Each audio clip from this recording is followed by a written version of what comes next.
Hello everyone, welcome to Level Up Learning. My name is सिमरन गुम्बर. आज की इस video में हम DECE 1 का पास्ट ईयर का क्वेश्चन पेपर डिस्कस करने वाले हैं, जो कि अभी ये इस बार से पहली बार वाले पेपर में हुआ था, जून 2022. इसके मोस्ट इंपॉर्टेंट क्वेश्चन को डिस्कस करने वाले हैं. साथ में आपको टिप्स एंड ट्रिक्स बताने वाले हैं, जो कि आपको 85 प्लस मार्क्स दिलवाएंगे. कैसे आपको अपना पेपर अटेंड करना है, किन किन चीजों का ध्यान रखना है, सब कुछ बताएंगे. सबसे पहले आपका 100 मार्क्स का पेपर होता है, 35 वाला पास होता है, 3 घंटे मिलेंगे. ठीक है. DECE 1 पेपर के फर्स्ट पेज पे आपको जो डिटेल्स लिखनी होती है, उस पे नाम भी लिखना होता है. बच्चों के लिए देखभाल सेवाओं का संगठन. बिना किसी देरी के सीधा चलते हैं इंपॉर्टेंट बातों की तरफ. पहला क्वेश्चन कह रहे हैं अनिवार्य है, फर्स्ट क्वेश्चन इज मस्ट, आपको करना ही करना है. उसके अलावा बाकी बचे क्वेश्चंस में से कोई 4 क्वेश्चन कर सकते हो, यानी कि टोटल हो गए आपके 5 क्वेश्चन. एक क्वेश्चन होगा 20 नंबर का, तो टोटल हो गया 100 नंबर.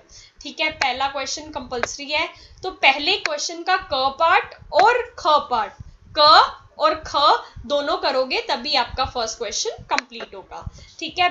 मोस्ट इंपॉर्टेंट क्वेश्चन है. अगली बार भी पक्का से पक्का जरूर आएगा ये वाला क्वेश्चन. थोड़ा सा हो सकता है इधर उधर से मॉडिफाई कर दे, लेकिन जरूर आएगा. पहले क्वेश्चन समझाऊंगी, उसके बाद उसका प्रॉपर आंसर मैं आपके लिए लिख कर लाई हूं, ताकि आपके माइंड में फिट कर जाए. कम से कम 2 या 3 बार इस आंसर को आप जरूर पढ़ोगे, या फिर पेन कॉपी लेकर बैठ जाना और इसके नोट्स बना लेना, ताकि आपके माइंड में ये क्वेश्चन फिट कर जाए और अगली बार जब आपके पेपर में ये क्वेश्चन आएगा, आप बिल्कुल एक्सपर्ट की तरह इसे अटेंड कर सको. पहले क्वेश्चन का क पार्ट कितने मार्क्स का था, अभी मैं आगे दिखाऊंगी. ये देखो, क पार्ट इधर चल रहा है, इधर चल रहा है, और यहाँ पर आकर खत्म होता है ये क्वेश्चन. ठीक है. इसके यहाँ पर लिखा हुआ था कि ये क्वेश्चन कितने मार्क्स का है, 15 मार्क्स का क्वेश्चन है. बिना किसी देरी के क्वेश्चन समझ लो. आगे, शालापुर केंद्र में आ रहे 4 वर्षीय 25 बच्चों के समूह के लिए एक अध्यापिका द्वारा तैयार की गई एक दिन की क्रियाओं की अनुसूची दी हुई है. कि मतलब एक दिन की ना पूरी क्रियाओं की अनुसूची दी है. बताइए कि क्या ये बच्चों के लिए एक दिन की अनुसूची उपयुक्त है या नहीं. ठीक है. अपने उत्तर के, क्वेश्चन यहाँ पे कंटिन्यू है, कारण बताइए. आपके विचार में अगर अनुसूची उपयुक्त नहीं है तो इसका वैकल्पिक सूचित अनुसूची बनाइए. अब देखो, 15 मार्क्स का क्वेश्चन है. 99% आपको जो भी अनुसूची दी होगी वो गलत दी होगी और आपको सही बनानी होगी. क्योंकि अगर सही दी होती तो क्या आपके सिर्फ ये लिखने, हाँ ये अनुसूची सही है, इसके लिखने के थोड़ी आपको 15 नंबर देंगे. ठीक है. तो 99% वो आपको गलत अनुसूची ही देंगे और आपको उसे सही करना है. ठीक है. अब इसमें गलतियां क्या है, पहले मैं आपको क्वेश्चन में गलतियां बताती हूँ कि क्यों ये अनुसूची गलत है, फिर आपको करेक्ट आंसर बताऊंगी. इस क्वेश्चन पे हम इतना ज्यादा टाइम इसलिए लगा रहे हैं क्योंकि 110% ऐसे क्वेश्चन आपके पेपर में आते ही आते हैं. तो आप पहले से एक्सपर्ट बनकर जाना. समय, प्रातः 9 बजे से 9:30 बजे तक बच्चों का केंद्र में आना, स्वागत सभा. ठीक है जी, ये तो बिल्कुल सही चीज है. 9:30 से 10 रंग वर्ण विषय पर क्रियाकलाप, मतलब कलर्स की थीम के ऊपर कोई एक्टिविटी करवा दी. बच्चों का कक्षा में रखी वस्तुओं के रंगों को पहचानना. बच्चों को कहा कि कक्षा में जो वस्तुएं रखी हैं उसके रंग पहचानो. ठीक है जी, एक विषय पे करा लिया. फिर 10 से 10:30 क्या हुआ, आकृति, शेप्स यानी कि वर्ण विषय पर क्रियाकलाप. अब ये गलत है. कैसे गलत है, क्योंकि वैसे हम मानते हैं कि छोटे बच्चे हैं तो हमें एक दिन में एक ही थीम को इंट्रोड्यूस कराना है. मतलब रंग थीम करा दिया इंट्रोड्यूस, तो ये नहीं कि फिर आकृति पे एक्टिविटी करा रहे हो, फिर किसी और पे करा रहे हो. ये गलत हो जाता है. ठीक है. अध्यापिका ने बच्चों को भिन्न भिन्न आकृतियां वाले कटआउट दिखाना, बच्चों से उनके नाम सीखना. ठीक है. ये चीज ही उन्होंने गलत कर दी. ऑल्सो अभी आगे बताते हैं, कागज पर उन आकृतियों को बनाना. 2 थीम यूज कर ली, यही गलत था. 10:30 से 11 अल्पाहार, शौचालय और विश्राम, ये ठीक है. 11 से 11:30 मेरा परिवार वर्ण. अब इन्होंने तीसरी थीम एक ही दिन में करा दी ना जी ना, इतना छोटा बच्चा तो समझ ही नहीं पाएगा. इसलिए ये अनुसूची गलत है. और इस अनुसूची में भी क्या करा रहे हैं, चर्चा. बेसिकली इन्होंने लैंग्वेज डेवलपमेंट, भाषाई विकास पर ध्यान दिया है, जबकि अनुसूची कैसी होनी चाहिए मैं भी आपको आगे बताऊंगी। लो जी लो, और काम खराब कर दिया। 11:30 बजे परिवहन यानी ट्रांसपोर्ट वर्ण विषय पे टॉपिक, 4 थीम एक ही दिन में, कितनी गलत बात है। आपको बच्चे को एक दिन में एक ही थीम इंट्रोड्यूस करानी होती है। 12 बजे तक आपने ये करा दी परिवहन वर्ण विषय पर भिन्न भिन्न वर्णों पर चर्चा करना, और एक्टिविटी भी क्या करा रहे हो, फिर से चर्चा ही चर्चा कराते रहोगे तो सारा दिन बस भाषाई विकास होगा, किसी और उसकी डेवलपमेंट का तो हो ही नहीं पाएगा, कोई और सूक्ष्म क्रियात्मक शारीरिक सामाजिक हो ही नहीं पाएगा। और 12 बजे बच्चों की वापसी, ये तो ठीक है। अब इन्होंने कहा है कि बताओ ये सही है या गलत, अगर गलत है तो नई सूची अनुचित तैयार करो। ठीक है जी, आप अपना आंसर कैसे अटेंड करोगे, बिल्कुल ऐसे लिख कर आओगे ना तो देखो 15 में से 15 तो किसी को नहीं मिलते, मैं आपको पहले ही बता रही हूँ। इतनी बड़ी क्लासेस में फुल मार्क्स नहीं मिलते थ्योरी में, लेकिन ऐसे लिख कर आओगे तो 13.5 या 14 मार्क्स जरूर मिल जाएंगे। ठीक है, इसके साथ साथ मैं भी आपको ये आंसर समझा रही हूँ। इसके साथ साथ अगर आप इग्नू से DEC कर रहे हो और आपको किसी भी ईयर के सॉल्व असाइनमेंट चाहिए, प्रोजेक्ट चाहिए, एग्जाम की तैयारी के लिए इंपॉर्टेंट क्वेश्चन आंसर्स चाहिए, जैसे मैं आपको ये दिखा रही हूँ प्रॉपर सॉल्व क्वेश्चन आंसर्स जो कि आपको मदद करेंगे 85+ स्कोर करने में, तो वो आप लेवल अप लर्निंग के कॉन्टैक्ट नंबर से ले सकते हो। I am really thankful and blessed कि हमारे बच्चों के हमेशा इतने अच्छे मार्क्स आते हैं। आगे भी हम ऐसी मेहनत करते रहेंगे, अच्छे नोट्स बनाते रहेंगे ताकि आप लोग अच्छे मार्क्स ला सको। कुछ भी लेना हो DEC से रिलेटेड, कोई भी PDF लेनी हो तो सिर्फ और सिर्फ लेवल अप लर्निंग के कॉन्टैक्ट नंबर से मिलेगी, जो कि वीडियो पर शो हो रहा है। कैसे लिखोगे, उत्तर 1 ऐसे लिखोगे, उत्तर 1। पेन का कलर हम चेंज कर लेते हैं एक बार, क्योंकि ब्लू मिक्स हो जाएगा, रेड ले लिया। ठीक है, उत्तर 1 क पार्ट। ठीक है, नहीं, बच्चों के लिए बनाई गई एक दिन की अनुसूची उपयुक्त नहीं है, क्योंकि ये कह रहे हैं कि एक दिन की जो अनुसूची बनाई हुई है ना आप लोगों ने, ये उपयुक्त नहीं है। क्यों, वो भी देख लो। अनुसूची में बाहरी खेल आयोजित नहीं किया गया है, जबकि अनुसूची में बाहरी तथा भीतरी खेलों में संतुलन होना चाहिए ताकि बच्चों को सभी तरह की क्रियाएं करने का मौका मिले। अब यहाँ पर कह रहे हैं कि आपने जो अनुसूची दे रखी है ना ये वाली, इसमें सारी क्या है, इंडोर एक्टिविटी, भीतरी खेल है, बाहरी खेल तो कोई है नहीं। तो आपको ऐसी अनुसूची तैयार करनी है जिसमें बाहरी और भीतरी खेलों में संतुलन हो। ठीक है जी, एक गलती हमने इनकी बता दी। दूसरी, एक दिन में 4 अलग अलग विषयों पर खेल क्रियाएं आयोजित की गई हैं, जो कि गलत है। जैसे मैंने आपको पीछे बताया, एक दिन में एक ही विषय पर हमें एक्टिविटी करानी है, इन्होंने 4 विषयों पे करवाई हुई है। बेचारा बच्चा संभल ही नहीं पाएगा, कंफ्यूज हो जाएगा क्या समझना है क्या नहीं।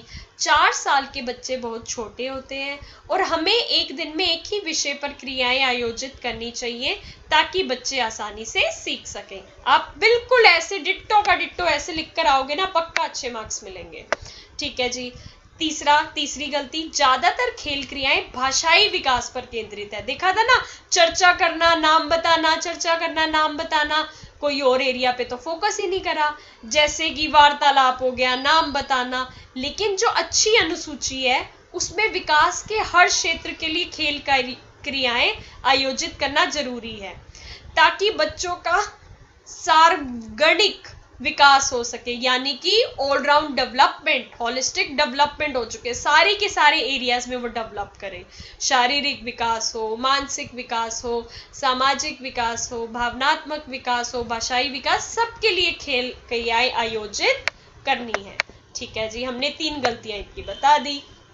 चौथी क्या कमी है, अनुसूची में मुक्त खेल क्रियाओं को समय नहीं दिया।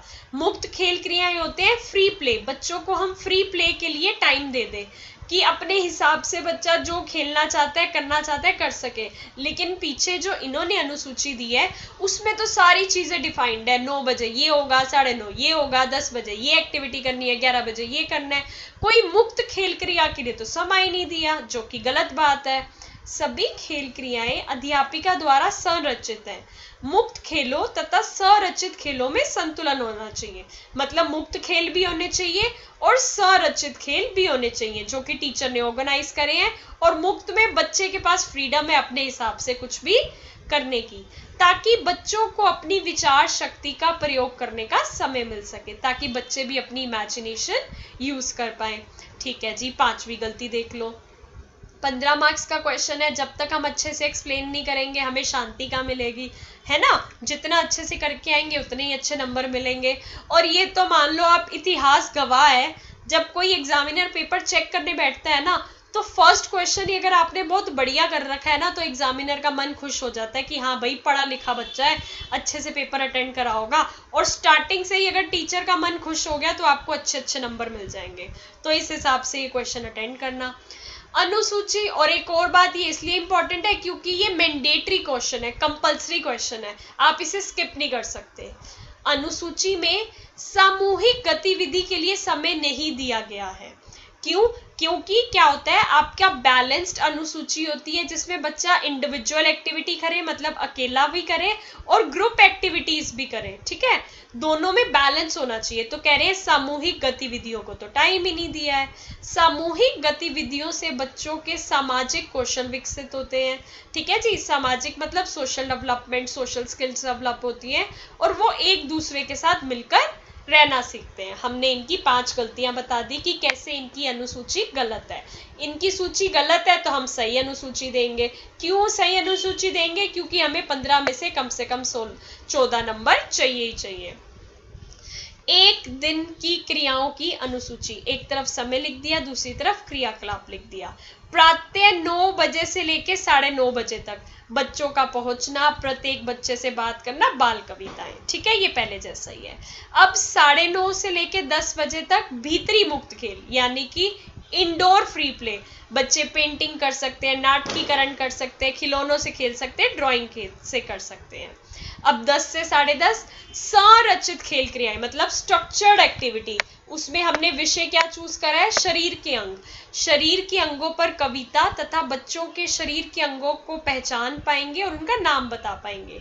मान लो शरीर के अंगों पे हमने उनको कोई पोयम करा दी जिसमें बताया है हमारी 2 आंखें होती हैं, हमारे 2 हाथ होते हैं, हमारे 2 पैर होते हैं। उसके साथ साथ हम जेस्चर्स करके बता देंगे कि आंखें क्या होती हैं, ठीक है, पैर क्या होते हैं, हाथ क्या होते हैं। इससे बच्चे पहचान भी पाएंगे अंगों को और उनके नाम भी बता पाएंगे। ठीक है, एक एक्टिविटी हो गई है यहाँ पर और भीतरी मुक्त खेल भी हो गया। उसके बाद 10:30 से 11 बजे तक क्या होगा? बच्चे हाथ धोएंगे और अल्पाहार यानी कि लंच टाइम। ठीक है जी, 11 से 11:30 क्या होगा? बाहरी मुक्त खेल। पहले भीतरी मुक्त खेल था, अब बाहरी मुक्त खेल हो गया, मतलब आउटडोर फ्री प्ले। सामूहिक खेल, ग्रुप एक्टिविटी, गेंद से खेलेंगे, झूला झूलेंगे।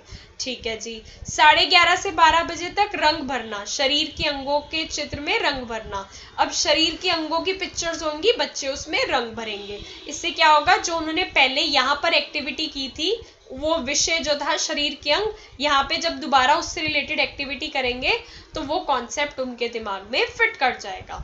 दोपहर 12 बजे वापसी, सभी बच्चों को उनके माता पिता के साथ वापसी भेजना।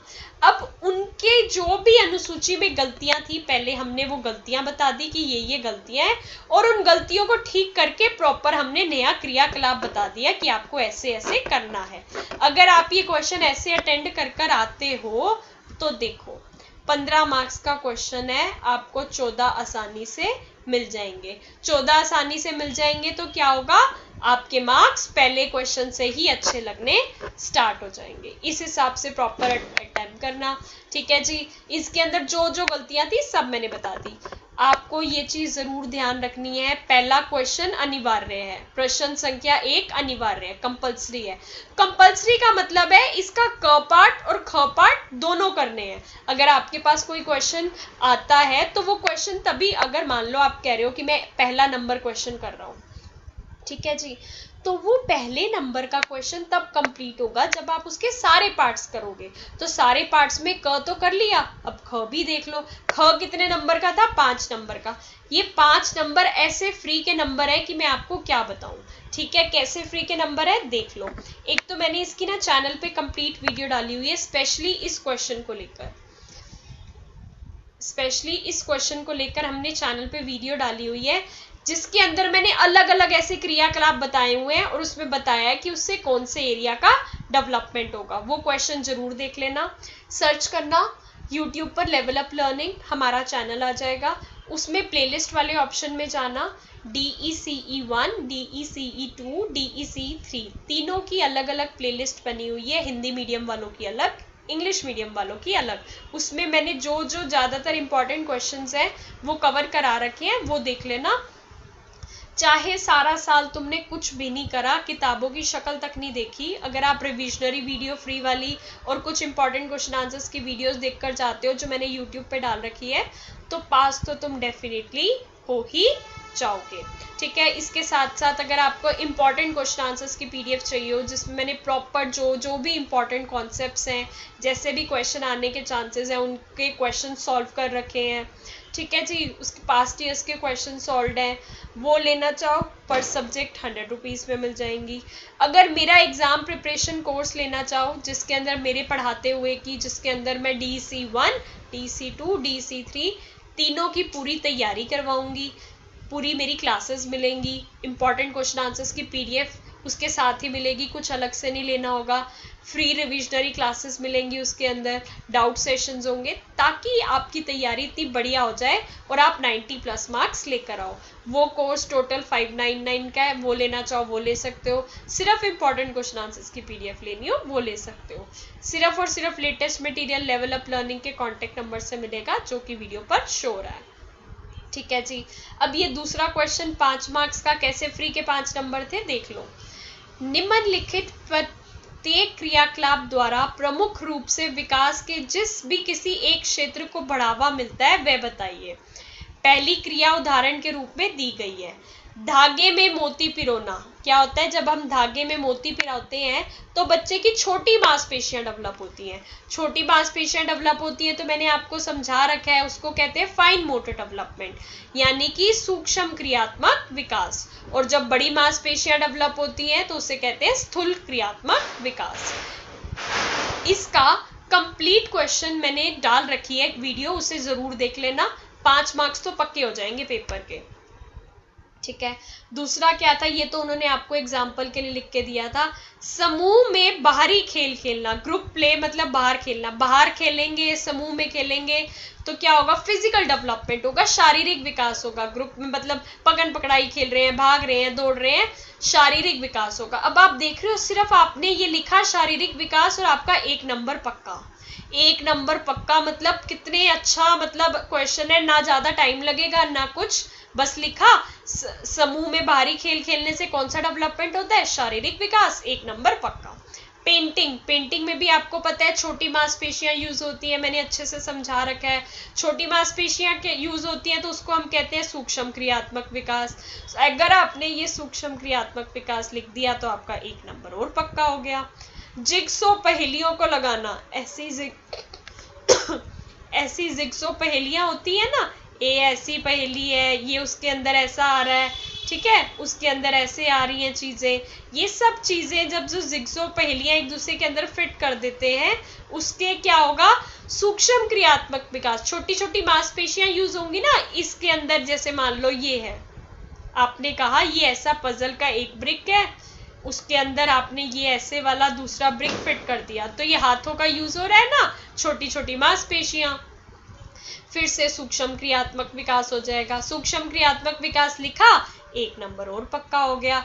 चिड़ियाघर का दौरा, अब चिड़ियाघर का दौरा करवाने ले गए तो वहां पे बच्चा बहुत लोगों से बातचीत करेगा, फ्रेंड्स बनाएगा, समाज के बारे में चीजें को समझेगा, क्या होगा, सोशल डेवलपमेंट, सामाजिक विकास, 1 नंबर और पक्का हो गया। भूमिका अभिनय, रोल प्ले, मैं राजा हूं तू रानी है, मैं डॉक्टर हूं तुम पेशेंट हो, बच्चे खेलते हैं ना, भूमिका अभिनय करते हैं, तो उसमें उस रोल के जो डायलॉग्स होते हैं वो डिलीवर करते हैं, तो इससे उनका क्या होगा, भाषाई विकास होगा, लैंग्वेज डेवलपमेंट होगा। लो जी लो, एक अगर आप सोचिए आपने सिर्फ ये 5 वर्ड्स लिखे और आपको 5 नंबर मिल गए, 5 नंबर मिल गए मतलब 15 क्वेश्चन नंबर का ये जो क्वेश्चन था 14 यहाँ स्कोर कर लिए और 5 यहाँ कर लिए। पहले क्वेश्चन में ही तुम तो 20 में से 19 ले आए, तो बताओ फिर कैसे 90+ नहीं लेकर आओगे, लाओगे ना। इनफैक्ट इस बार तो मेरे बच्चे 95 प्लस लेकर आए हैं। एक जो इग्नू का टॉपर गया है मेरे ख्याल से वो 98 मार्क्स, वो भी हमारे स्टूडेंट्स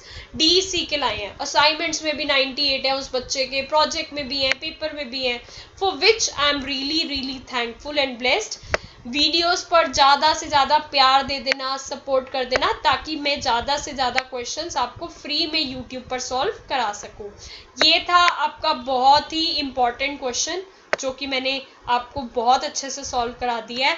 कृपया करके इसके नोट्स जरूर बना लेना, खुद अपनी हैंडराइटिंग में एक बार लिख के देख लेना ताकि अच्छे से याद हो जाए। मैं कोशिश करूंगी ज़्यादा से ज़्यादा इंपॉर्टेंट क्वेश्चन आंसर्स की वीडियोस लाने की, और अगर आपको प्रॉपर सॉल्व मतलब प्रॉपर इंपॉर्टेंट क्वेश्चन आंसर्स की पीडीएफ चाहिए हो तो लेवल अप लर्निंग के कॉन्टैक्ट नंबर से मिल जाएगी। पर सब्जेक्ट 100 रुपीज़ की, तीनों सब्जेक्ट्स की 300 में मिल जाएगी।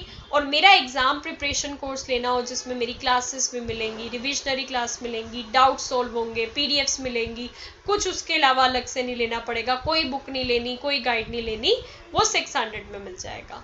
सिर्फ और सिर्फ लेवल अप लर्निंग के कॉन्टैक्ट नंबर से मिलेगा। थैंक यू सो मच इतना ज़्यादा प्यार और सपोर्ट देने के लिए। ऐसे ही अपना प्यार और सपोर्ट बनाए रखना, हम ये लेगेसी मेंटेन करेंगे और डीईसी के सारे टॉपर्स हमारे जाते हैं और आई होप आगे भी हमारे ही जाएंगे। ठीक है जी, अच्छे से पढ़ाई करो, ऑल द वेरी बेस्ट। मेहनत करने वालों को सफलता ज़रूर मिलती है, तुम्हें भी मिलेगी, बस मेहनत करते जाना। और जिस हिसाब से प्रॉपर एक एक क्वेश्चन में जो जो पूछा हुआ है, अगर आप ऐसे ही आप भी पेपर में अटेंड करके आओगे तो डेफिनेटली अच्छे मार्क्स ज़रूर मिलेंगे। All the very best. Video को लाइक कर देना, नीचे कमेंट करके बताना क्या ये क्वेश्चन समझ आया, ताकि मैं जल्दी से और क्वेश्चंस भी लेकर आऊँ। Thank you.